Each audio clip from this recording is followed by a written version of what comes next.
아멘. 여러분들은 혹시 최근에 살면서 어떤 계획을 가지고 살고 계십니까? 지금까지 사시면서 내 인생에서 내 인생의 방향을 결정하고 또 목적을 결정하는 그런 중차대한 계획이 혹시 있으셨습니까? 혹시나 그 계획이 깨어진 적은 없으셨습니까? 그때 마음은 어떠셨습니까? 저는 신대원을 삼수에서 합격했습니다. 두 번 떨어지고 세 번째 합격했는데 제가 학부를 졸업할 점에 나름대로의 이 인생의 계획이 있었습니다. 아주 아름답고 순탄한 계획이 가지고 있었죠. 제가 고신대에서 영문학을 졸업하고 이렇게 졸업을 했는데 안 믿어 아마 다 안 믿으실 거예요. 네가 이런 소리가 막 들리는데 진짜라는 소리가 들리는데 아무튼 이 졸업을 앞두고 이제 진로를 결정해야 되는 그 중요한 시기에 이 나름의 인생의 그림이 있었습니다. 나름 순탄한 계획들을 이렇게 가지고 있었죠. 이 학부를 이렇게 졸업을 하고 또 신대원에 합격을 딱 해서 8년 동안 연애했던 이 자매와 결혼을 하고 가정을 이루고 사역을 딱 하고 그래서 목회를 배우고 이런 순차적인 아주 평탄한 이런 계획을 가지고 있었습니다. 근데 첫 단추부터 꺾이게 버린 거죠. 시험에 떨어지고 그것도 두 번이나 떨어지게 되는 거죠. 8년 동안 연애했던 자매와는 어떻게 됐을까요, 여러분? 결혼했을까요, 말았을까요? 결혼했죠. 결혼했으니까 이런 말을 하시겠죠. 안 했는데 이런 말 하면 큰일 나겠죠. 결혼했습니다. 했습니다. 나름 둘이 잘 살고 있습니다. 근데 결혼해서 가정을 꾸렸는데 이 가장이 뭔가 좀 불안한 위치에 있다 보니까 불안한 생활들이 막 이게 계속 되는 거죠. 사역을 하긴 했는데 신대원을 떨어지다 보니까 사역도 하고 시험도 해야 되는 시험 준비도 해야 되는 좀 뭔가 어정쩡한 게 위치가 이렇게 계속 이렇게 진행되는 겁니다. 이렇게 불안했었죠. 첫 단추를 이렇게 잘 끼워가지고 조금 이게 시원한 마음에 조금 든든한 마음에 이제 결혼 생활도 하고 또 사역도 하고 이런 순차적인 이런 진행되기를 이렇게 바랬는데 다 이게 꺾여 버린 거예요. 삐걱해진 거죠.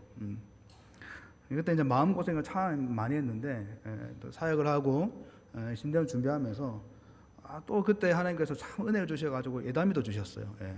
그래가지고 애도 키우면서 사역하고 공부하고 아름다운 생활들이 있었죠.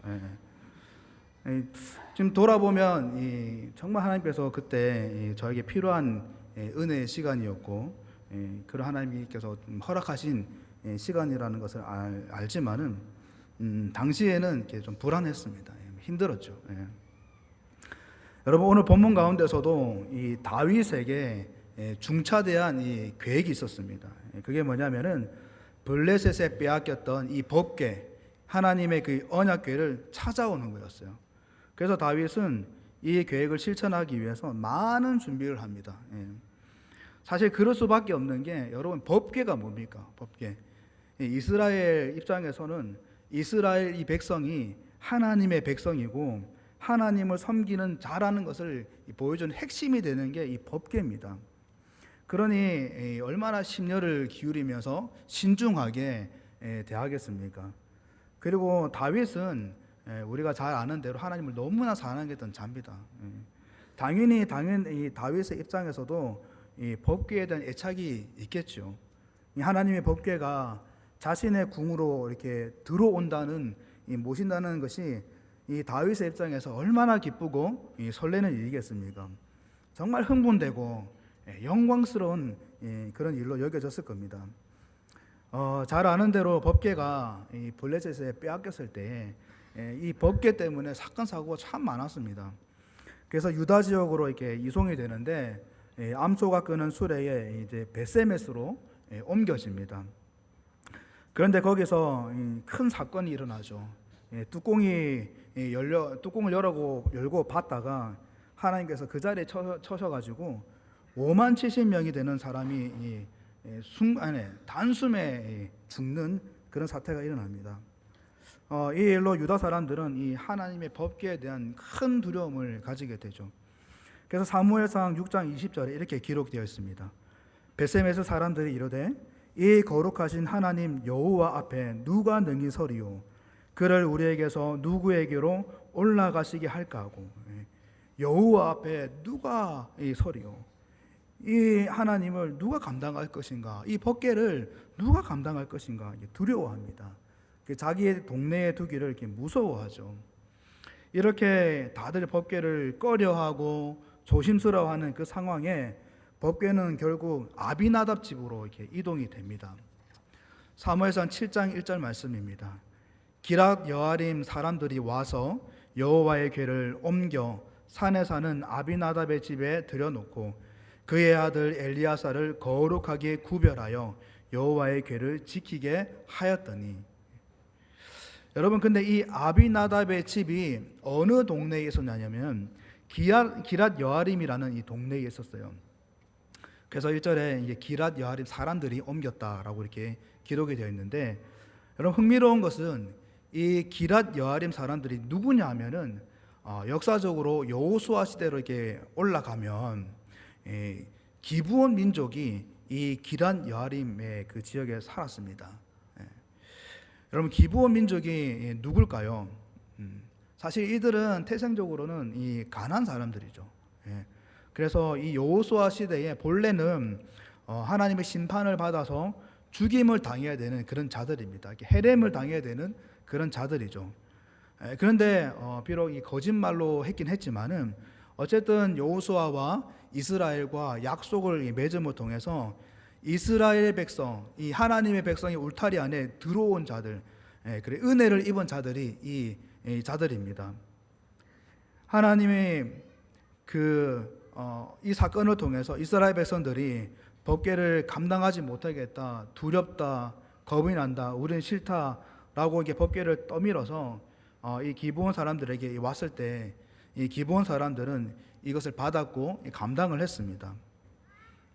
그래서 원래 은혜를 아는 사람은 모든 사람들이 다 못하겠다, 힘들다, 어렵다 그럴 때에 제가 하겠습니다, 제가 감당하겠습니다 라고 하는 잘하는 것들을 보여주는 모습입니다. 기랏 여아림 사람들은 은혜를 경험한 사람들이에요. 죽음에서 생명으로 옮기는 그 은혜를 경험했어요. 죽다가 살아나는 그 은혜를 맛본 사람들입니다. 그 은혜를 경험하니 다들 어렵다고 힘들다고 할 때에 감당하겠다고 하는 겁니다. 어쨌든 하나님의 법궤는 기랏 여아림 집 이 아비나답의 집에 안치가 됩니다. 얼마나 이게 거하게 되냐면은 20년 동안 거하게 됩니다. 그래서 이 아비나답 사람들은, 그 가정의 식구들은 20년 동안 이 하나님의 법궤를 직접 보고 지켜보고 지키게 되는 거죠. 이제 시간이 지나서 20년이라는 세월이 흘러서 이제 누가 등장하냐면은 다윗이라는 사람이 등장합니다. 다윗이 20년 동안 이 아비나답 집에 있는 이 법궤에 대한 관심을 갖기 시작합니다. 그래서 20년이 지나고 나서야 이 법궤를 가져오려고 하죠. 그런데 이 다윗이 얼마나 대대적으로 이 법궤를 가져오려고 하냐면은 1절에 이렇게 기록이 되어 있습니다. 다윗이 이스라엘에서 뽑은 무리 3만 명을 다시 모았다고 합니다. 3만 명. 몇 명을 모았다고 합니까? 3만 명. 사실 법궤라는 거는 가로 세로 길이로 보면 1m 조금 넘는 작은 박스예요, 박스. 그런데 이 작은 박스 하나를 옮기려고 몇 명이 동원됐다고 해요? 3만 명. 여러분 잘 체감이 안 되시죠? 우리 성내동의 인구가 7만 명이라고 합니다. 7만 명. 그러니까 우리 성내동 인구의 절반에 조금 못 되는 이 인원이 이 박스 조금 올리려고 동원됐다는 거죠. 게다가 5절에 보니까 이렇게 기록되어 있어요.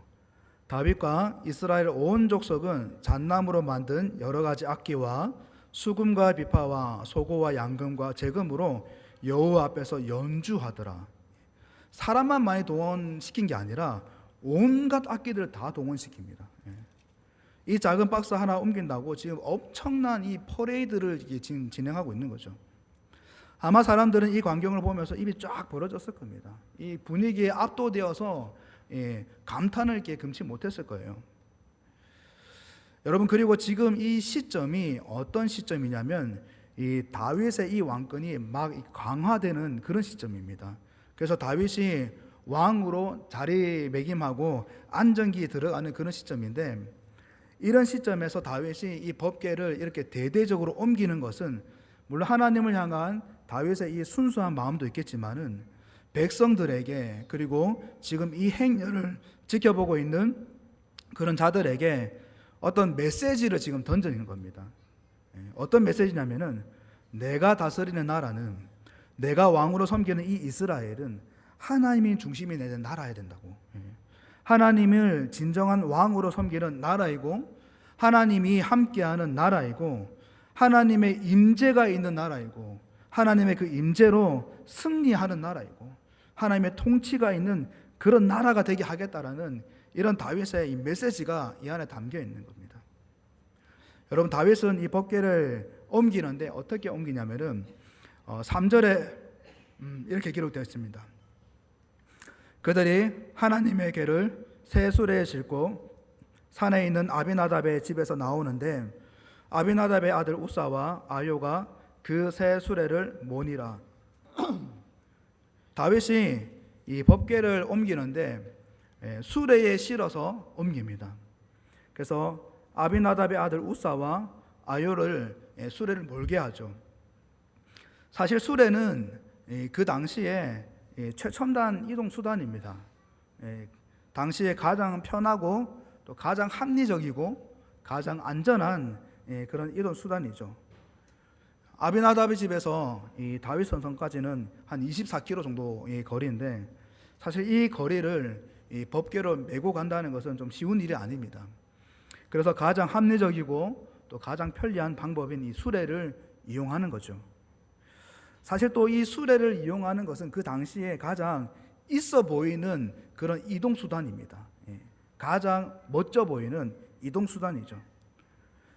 더구나 이 다윗은 이 하나님의 법궤를 옮기기 때문에 수레 중에서도 그냥 쓰다 남은 수레, 이게 아니고 새 수레를 옮깁니다. 새 수레. 제가 인터넷에서 이 세계에서 제일 비싼 차가 뭘까 궁금해서 뒤졌는데, 이름이 마이바흐 엑셀레로라는 차입니다. 발음도 이상한데 듣다 보다 못한 그 차인데 세상에서 한 대밖에 없다고 그래요. 한 대밖에. 가격이 무려 90억. 감이 안 오죠. 90억. 90억이면 아무튼 저 같으면 그냥 줘도 못할 거예요. 두려워가지고 못할 것 같은데, 물론 이 정도는 아니더라도 이 최신식 풀 옵션 달린 막 이제 뽑아낸 신상, 이 따끈따끈한 그 수레, 그 새 수레로 이렇게 법궤를 이동합니다. 사실 이런 모습을 볼 때 다윗이 이 법궤를 얼마나 아끼고 얼마나 사랑하는지를 알 수 있죠. 그리고 이 백성들에게 이 법궤가 정말 귀하다, 정말 소중하다는 것들을 보여주는 그 마음이 얼마나 큰지를 알 수가 있습니다. 여러분, 그런데 대형 사고가 일어납니다. 이런 상황 가운데에 우사가 죽습니다.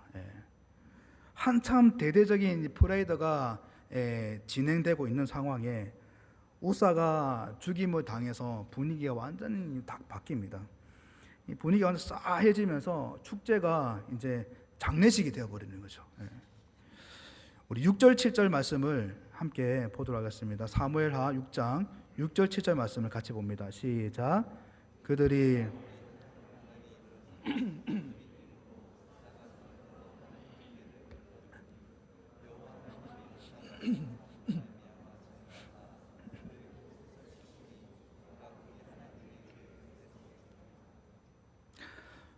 분명히 하나님께서 지금 이 모든 사태의 원인을 우사라고 이렇게 보십니다. 이 법궤를 잡은 이 우사의 잘못이, 이 우사의 행동이 잘못된 거라고 지금 평가를 하시죠. 진노의 대상이 될 만큼, 죽임을 당한 만큼 잘못된 행동이다라고 보시는 겁니다. 여러분, 우리는 민수기의 내용과 율법의 내용을 통해서 이 법궤에 손을 대면 안 된다라는 사실을 알죠. 그런데 한편 생각해 보면 이 진짜 법궤에 손댔다는 이거 단편적인 이 이유 때문에 하나님이 이 우사를 죽이셨을까? 그런 질문이 궁금증이 들기도 합니다. 지금 우사가 이 법궤에 손댄 거는 분명하게 의도적으로 손댄 것도 아니고 우발적인 행동입니다. 예. 하면서 이렇게 잡은 건데 일부러 한 것도 아니고 나도 모르게 손이 나가서 잡은 건데 이런 것 가지고 이렇게 죽여버리시네. 하나님은 좀 너무하신 거 아닌가, 너무 야박하신 거 아닌가 라는 생각도 들 수도 있을 것 같습니다. 20년 동안 아버지하고 가족들하고 그렇게 법궤를 보살펴고 지키겠는데 손 한 번 댔다고 죽이시나니, 여러분 같으면 어떤 마음이 드시겠어요? 그리고 뭐 이렇게 지금 많은 사람들이 보고 있는데, 그리고 다윗 왕도 지금 애지중지하는 이 법궤, 그렇다면은 이 법궤가 땅에 떨어져 가지고 산산조각 나게 내버려 두는 게 맞는 건가? 이런 생각도 들 수 있어요. 여러분, 우사가 그렇게 잘못한 걸까요? 여러분의 판단에 맡기겠습니다. 사실 또 우사가 좀 억울할 만한 게 지금 이 법궤가 수레에 실려 있습니다. 그렇죠? 여러분, 그러면 처음에 이 법궤를 수레를 어떻게 수레에 실었을까요? 법궤가 지 알아서 뿅 하고 실렸을까요? 2절에 보면 이렇게 기록되어 있습니다. 다윗이 일어나 자기와 함께 있는 모든 사람과 더불어 바알 레유다로 가서 거기서 하나님의 궤를 메어 오려 하니 그 궤는 그룹들 사이에 좌정하신 만군의 여호와의 이름으로 불리는 것이라. 사람들이 하나님의 궤를 메어 오려 했다. 맸다고 합니다. 근데 이 매다라는 표현이 사실 한글 성경에는 뭐 이렇게 번역을 하면서 이렇게 표현했는데 영어 성경에 보면 브링업이라고 이렇게 해석이 되어 있어요. 브링업. 나르는 거예요, 나르는 거. 매는 게 아니라 나르는 거. 이게 뭘로 나르겠어요? 발로 나르겠습니까? 손으로 나르겠죠. 손으로 나르겠어요.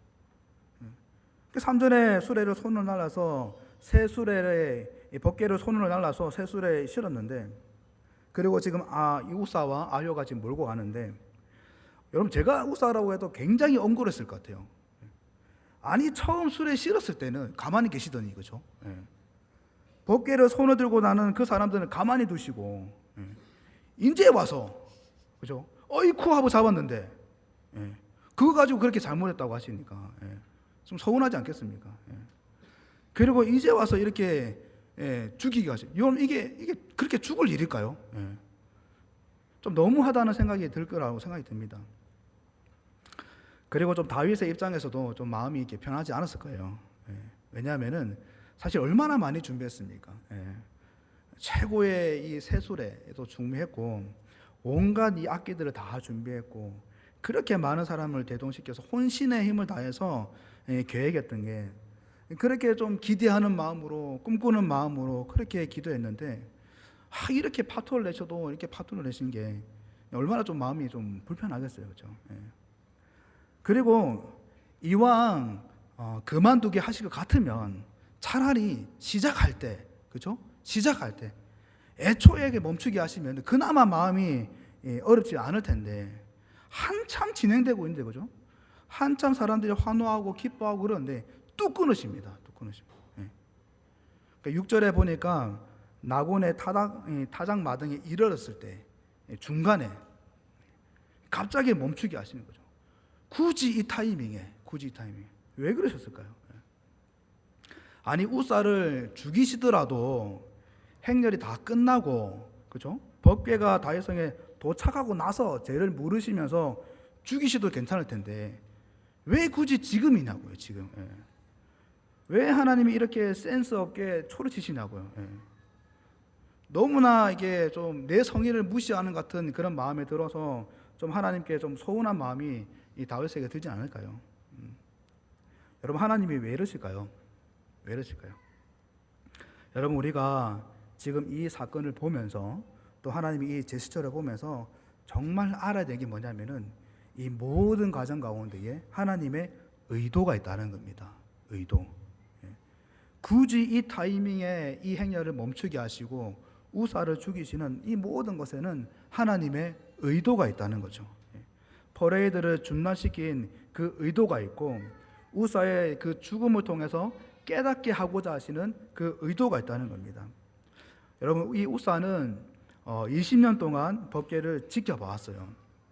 성경학자들 말로는 이 아비나답의 가문이 레위 지파 사람들일 거다라고 주장하는 사람들도 있는데, 왜냐하면 이 법궤가 떠밀려 왔을 때, 그래서 기란 여아림 지역으로 왔을 때 이 사람들이 법궤를 아무 때나 안 맡겼을 것이다. 이 법궤를 모실 만한 가정, 좀 이 법궤를 지킬 만한 그 자격이 있는 가정에 모셨을 것이다 라고 해서 이 아비나답 집이 레위 지파일 거다라고 이 생각들을 하시는, 주장을 하시는 분들도 있어요. 물론 확실한 것은 아니지만은 어쨌든 이들이 레위 지파 사람들이라면 분명 법궤에 대한 말씀을 알고 있었을 겁니다. 그런데 그럼에도 불구하고 우사가 이 법궤에 손댔다는 것은 이 법궤에 대한 그 규정을 알면서도 무시했다는 것을 보여주는 거죠. 그리고 사실 이 가정이 레위 지파 가정이 아니더라도 사실 법궤에 보면은 이 고리라는 게 달려 있어요. 고리. 이 고리는 어깨에 매기 위해서 만들어지는 것인데, 그 고리가 있음에도 불구하고 이들은 수레를 사용했어요. 이건 뭘 보여주냐면은 이 고리에 대한 이들의 고민이 없었다는 겁니다. 뭐에 쓰는 거지? 라는 생각이 없었다는 거예요. 관심이 없었다는 거죠. 20년 동안 봤는데 20년 동안 그 고리의 역할을 알아내지 못했다는 것은 뭘 보여주냐면은 거의 이 법궤를 방치한 것과 비슷한 그것밖에 보이지 않는다는 것을 말해주는 겁니다.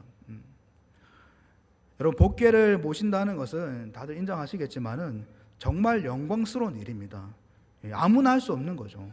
매우 특별하고 아주 존귀한 일입니다.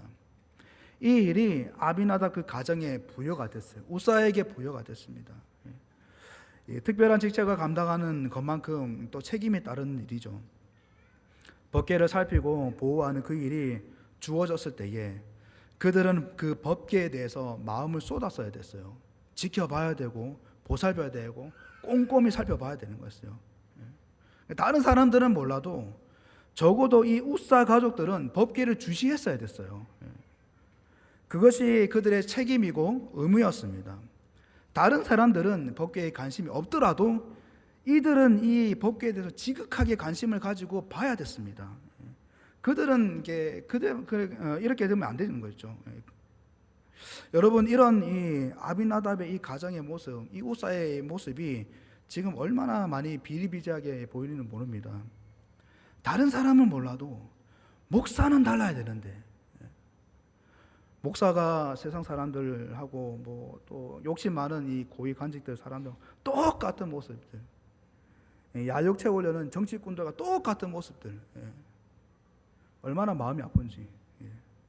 다른 사람들은 몰라도 성도는 달라야 되는데, 예수 믿는 자라면 달라야 되는데, 하나님의 백성이란 자는 달라야 되는데, 이 땅에 사명을 가지고 사는 자라고 하면 달라야 되는데, 하나님의 영광을 보는 자라고 한다면 달라야 되는데, 세상 사람들과 똑같은, 손해보기 싫어하고 양보하기 싫어하고 조금만 서운한 분을 참지 못해서 발광하는 그런 모습들, 여러분 얼마나 많이 봅니까? 이번에 우리 국내 선교부와 또 일터사역부에서 세미나를 준비하고 있습니다. 공교롭게 제가 섬기는 부서인데, 그렇다고 제가 뭐 절대로 이걸 홍보하려는, 맞습니다. 100% 맞고요. 이번에 4분의 강사분을 모시는데 정말 어렵게 모셨어요. 그래서 많은 분들이 참석해 주시면 좋을 텐데, 어쨌든 제가 이 부장님들하고 우리 팀원 식구들과 함께 이 세미나를 기도하면서 또 준비하면서 제 자신에게도 도전이 되는 그런 내용이지만은 좀 우리 성도님들과 좀 나누고 싶은 메시지가 있었습니다. 저와 여러분들이 교회에서만의 그 성도답게 보일 게 아니고, 직장에서도 일하면서도 또 동료들과 함께 하면서도 여러 사람들과 함께 하면서도 사회생활 하면서도 성도로서 달라야 되지 않겠느냐, 이런 메시지를 좀 이렇게 나누고 싶었어요. 이번 세미나 주제가 기독교 경제 활동입니다. 간단하게 말해서 돈 벌고 돈 쓰는 거예요. 돈 벌고 돈 쓰는 거. 성도는 적어도 돈을 버는 것도 성도답게 벌어야 되고, 돈을 쓰는 것도 성도답게 돈을 써야 된다는 겁니다. 적어도 성도는 그래야 된다는 거죠. 여러분, 그래서 강사로 오시는 이 박덕훈 목사님 교수님께서 이런 말씀을 하셨어요. 경제 문제는 신앙의 문제다라고 이렇게 얘기하셨습니다. 돈 벌고 돈 쓰는 것도 성도로서 달라야 된다는 거예요. 달라야 된다는 거예요. 여러분, 우리 아이들, 우리 자녀들을, 또 믿음의 후배들에게 이걸 알려줘야 돼요. 적어도 예수 믿는 자는 달라야 된다는 것을 알려줘야 돼요. 가르쳐줘야 되고 훈련시켜줘야 됩니다. 돈 쓰는 것부터 말입니다.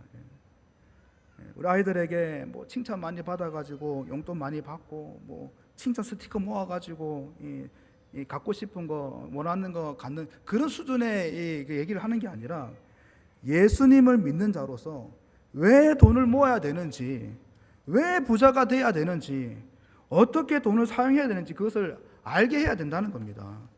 돈이라는 것을 어떤 눈으로 봐야 되고 또 직장을 구할 때 어떤 기준을 구해야 될지, 그냥 돈 벌기 위해서 직장하는 게 아니라 하나님의 그 사명에 따라서 그곳이 섬겨진 것을 기억하고 그곳에서 나를 통한 하나님의 나라를 세우는 그 사명으로 직장을 구하게 해야 되는 그 세계관을 심겨줘야 되는 거예요. 그 바른 그 세계관을 살게끔 도와줘야 된다는 겁니다. 그냥 기도 잘하고 교회 꼬박꼬박 잘 나오고 헌금 잘하고 예배 시간에 졸지 않게 하고 그것도 중요하지만 그것에 만족할 게 아니라 너무나 중요한 삶 속에서 사람들의 관계에서도 적어도 너희는 달라야 된다는 거, 예수님을 사랑하는 너희들은 달라야 된다는 이 중요한 메시지를 알려줘야 된다는 겁니다. 공부하는 것도 그래요. 그냥 잘 먹고 잘 살기 위해서, 세상적으로 성공하기 위해서 공부 잘하는 그게 아니라, 누군가가 말하기를 공부해서 남 주냐라고 얘기하지만은 진짜 예수 믿는 사람은 공부해서 남 줘야 된다는 것을 알려줘야 돼요. 어렵고 힘든 친구들을 돕고 친절을 베풀고 먹을 것을 이렇게 나눠주고, 여러분, 먹을 것을 나눠준다는 건 저에게는 엄청난 일입니다. 엄청난 일, 기적 같은 일입니다. 그것을 하게끔 해야 된다는 거예요. 친구들에게 또 함께하는 이들에게 바른 말로 이렇게 인사하고 반겨주고 또 위로해주고, 이게 진짜 예수님을 사랑하는 것이다. 이게 예수님을 믿는 너희들이 해야 된다는 것을 알려줘야 돼요. 저도 부모지만 뭐 이런 면에서는 너무나 부끄러워요. 그렇지만 저에게도 다시 책짓질하는 겁니다. 이런 게 정말 중요한 문제입니다. 지금 하나님이 이 행렬을 멈추시고 지금 이 메시지를 던지고 계시는 거예요. 우사의 죽음에 대한 이 하나님의 의도가 이것이라는 겁니다. 이 세련된 술에, 너무나 편안하고 안전한 술에, 너무나 있어 보이는 이 수레를 굳이 거부하고 어깨를 메고 가야 되는 이 너희들은 달라야 되기 때문이라는 것을 지금 보여주는 겁니다. 세상 사람들도, 그때 강국의 이 블레셋과 여러 나라의 사람들도 이 수레를 사용하고, 모든 사람들이 이 수레를 사용해서 편안함을 유지하고 그렇게 세상적으로 누릴 것을 다 누리고 산다고 할지라도 너희들은 그 편안하고 세련된 것을 다 거부하고 불편함을 감수하면서도 순종해야 되는 것은 너희들이 내 백성이고 내 나라이기 때문에 너희는 달라야 된다는 거예요. 너희는 달라야 된다는 거예요. 너희는 달라야 돼. 너희는 달라야 돼. 그 메시지를 하고 계시는 거예요. 사랑하는 성도 여러분, 지금 하나님께서도 저와 여러분에게 동일한 메시지 던지십니다. 강력하게 권면하고 계세요. 너희는 달라야 돼. 너희는 달라야 돼. 여러분, 우사가 갑자기 죽음으로 이 행렬이 멈췄을 때 다윗의 모습이 되게 흥미롭습니다. 우리 8절을 같이 한번 볼까요? 이 8절 말씀을 같이 한번 보겠습니다. 시작. 여호와께서 우사를 치심으로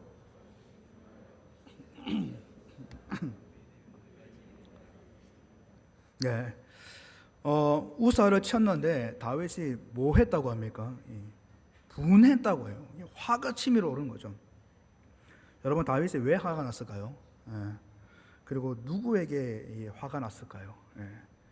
문구상 보면은 이 하나님께 화가 난 것 같은데 사실 그렇지 않습니다. 그 뒤에 9절에 이렇게 기록이 되어 있습니다.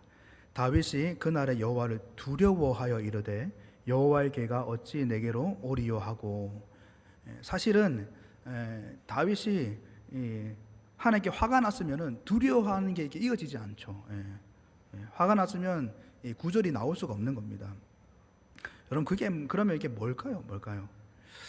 구약 성경 가운데 두려워하다는 말은 우리가 잘 아는 것처럼 하나님에 대한 깊은 경외심과 또 존경심을 나타내는 그런 말이기도 하지만은 또 한편으로는 뭘 의미하냐면은 깊은 깨달음을 얻었을 때의 그 놀라워하는 모습, 이 새로운 사실을 발견해서 이 통찰했을 때 감탄해하고 탐복해하는 모습도 이 안에 의미가 있습니다.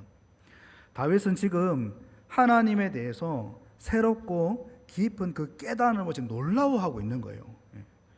하나님의 이 법궤를 감당 못하겠다고 할 만큼 그 깊은 사실을 발견하고 탐복해하고 있는 겁니다. 다윗은 우리가 잘 아는 대로 묵상하는 사람입니다. 고민이 많은 사람이고 생각이 많은 사람이죠. 지금 이 사태에 대해서 사실 이 다윗이 엄청난 고민을 했을 것 같습니다. 사실은 지금 이 법궤를 옮기는 이 모든 과정에서 일어나는 이 책임은 사실 다윗에게 있어요. 사실 다윗이 자초한 거예요. 왜냐하면은 사실 다윗이 굳이 이 법궤를 가져오겠다고 안 했으면은 이런 일이 안 일어났을 거 아니에요. 우사도 죽이지 않았을 것이고 이런 불행들이 안 일어났을 겁니다. 그래서 모든 책임은 사실 이 다윗에게 있죠. 이런 상황에 다윗은 정말 깊은 고민에 빠졌을 거예요. 뭐가 문제일까? 하나님이 왜 이러셨을까? 여러분, 하나님은 이 다윗을 향한 의도가 있었습니다. 이 사건을 통해서 깨닫고자 하시는 그런 메시지가 있었던 거죠.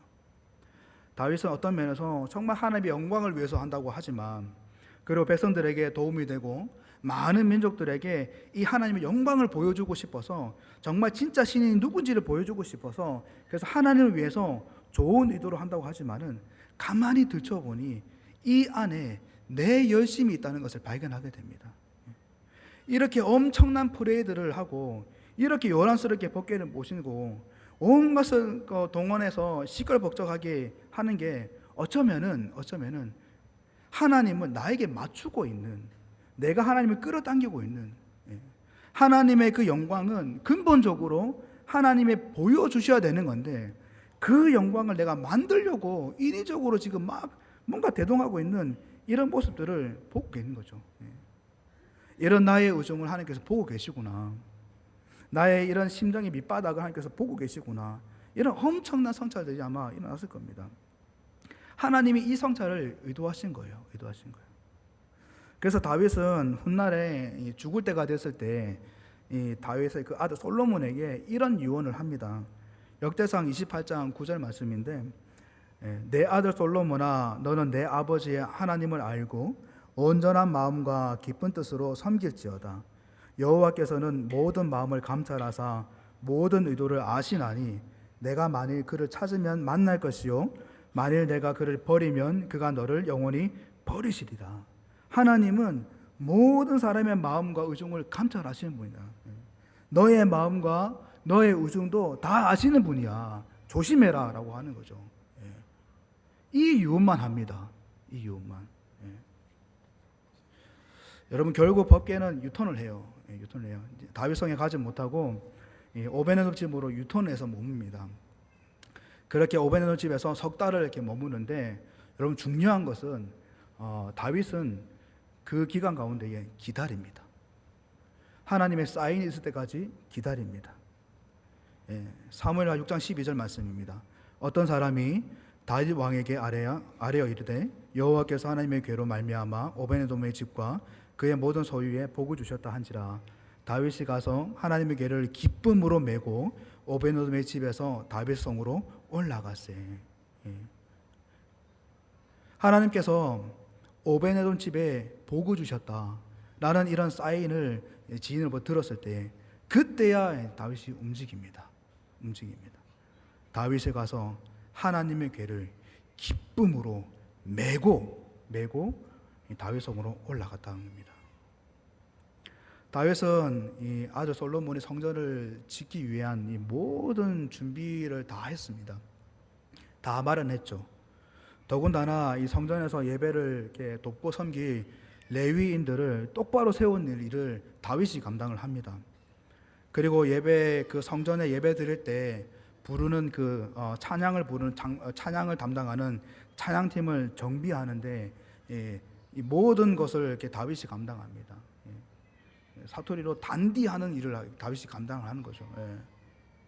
예배를 정비하는 일이 이렇게 다윗이 감당합니다. 왜 그럴까요? 왜 그럴까요?